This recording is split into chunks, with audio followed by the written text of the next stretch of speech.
And welcome back. I'm Mabel, Jong. You're watching continuing coverage of the World Healthcare Congress here in Washington, D.C. In our studio this morning, Phil Jackson, CEO, Health Plan Products, Sutter Health Plus. Phil, so good to see you this morning. Thank you. Good to see you too. Nice to be here. Well, Sutter was one of more than 24 hospital systems that started health plans back in 2010.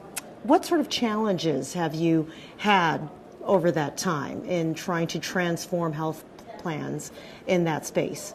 Yeah, starting a health plan in the middle of sort of the health insurance reforms associated with the Affordable Care Act was a significant challenge.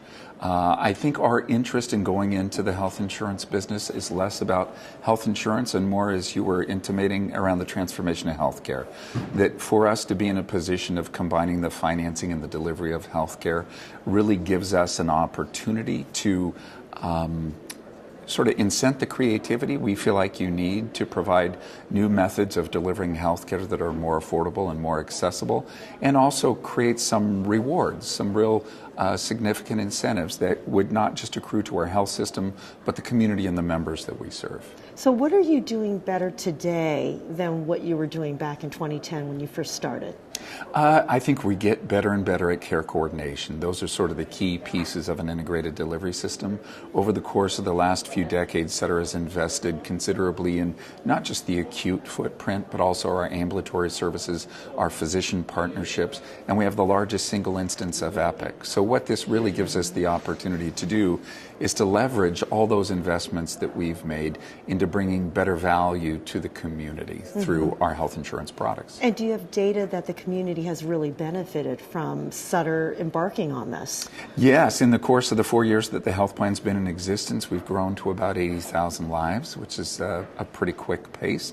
We're a pretty competitive commercial HMO product in the market, so we get great feedback from our members, from the employers that we serve, and the brokers and agents that represent us as well. And are you making investments in sort of artificial intelligence or high-tech options that other systems seem to be exploring right now? Sure. I think that's one of the most exciting opportunities, being a part of owning your own health plan. We also have a joint venture with the Aetna that we've started on the PPO line of business. But we've got a team sort of devoted to healthcare innovation, and where we really see an opportunity is that when you, for lack of a better word, own the premium, or you're taking capitation, taking full risk for the health of a population, that you have an opportunity to innovate a little more quickly and maybe accelerate that transformation and bring value more quickly to the market through some of that change. And I understand really being able to coordinate care takes a lot of moving parts.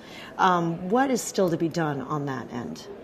Yeah, what a great question. I think we're very good at organizing and coordinating care within our delivery system. I think we've built out some more affordable, more accessible options, walk-in clinics, virtual care.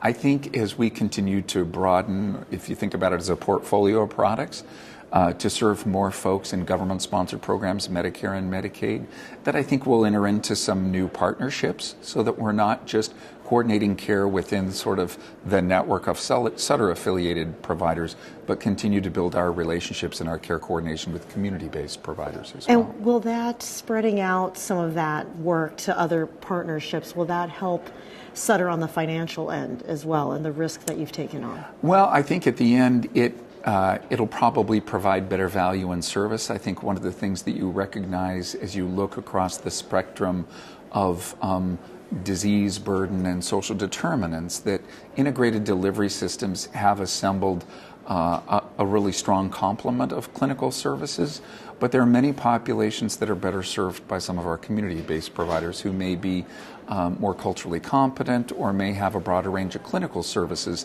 that they've created over time that would make sense for us to partner with and in service to the community. Okay.